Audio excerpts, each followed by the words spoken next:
অভ্রজিতের মা সুদীপাকে বলছে, তোমায় যখন আমি ঘাড় ধাক্কা দিয়ে বাড়ি থেকে বার করে দিচ্ছিলাম তখন বলনি কেন আমার ছেলে বেঁচে আছে? আমাকে অপদস্থ করবে, আমাকে অপদস্থ করার জন্য, যন্ত্রণাটাকে আরও বাড়িয়ে দেওয়ার জন্য, তাই তো?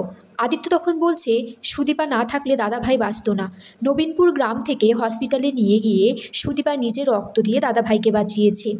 তখন বড় মা সুদীপার পা ধরে বলছে, আমি কৃতজ্ঞ, তুমি আমার ছেলেকে বাঁচিয়েছ।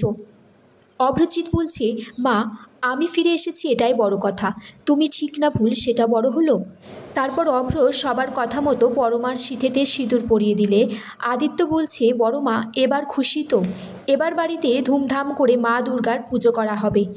বড় মার মা বাবা বলছে, এবার আমরা একটু আসি, বিশ্রামের দরকার। অভ্র বাবা তুমি নতুন জীবন পেয়েছো, ভালো থেকো। বড় মাকে বলছে, এই নতুন জীবন তুই শুরু কর মা।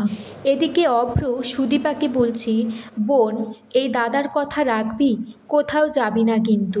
সুদীপা বলছে, আমার মা বাবা নেই, আরতি পিসি আছে আর তুমি দাদা, তাছাড়া তো বাকি সবাই এই বাড়িতে আমার পর।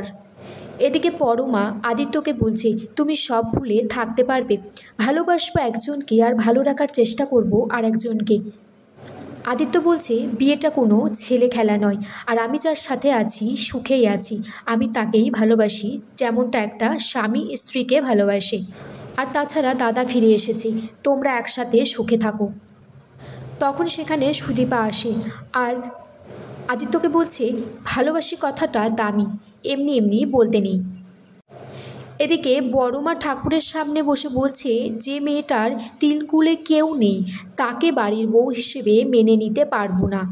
এদিকে বড়মা অভ্রকে বলছে, তুমি কেন চলে গেছিলে আমাকে অপরাধী ভেবে? আদিত্য বড়মাকে বলছে, তোমার এই ঋণ আমি শোধ করতে পারবো না, মনে রাখবো।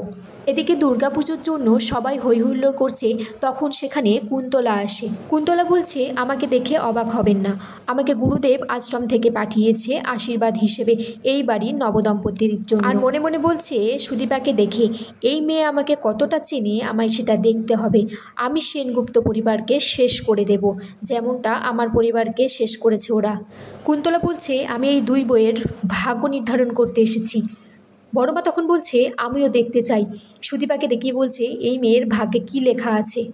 আর এখানেই আজকের পর্ব শেষ হয়ে যায় বন্ধুরা।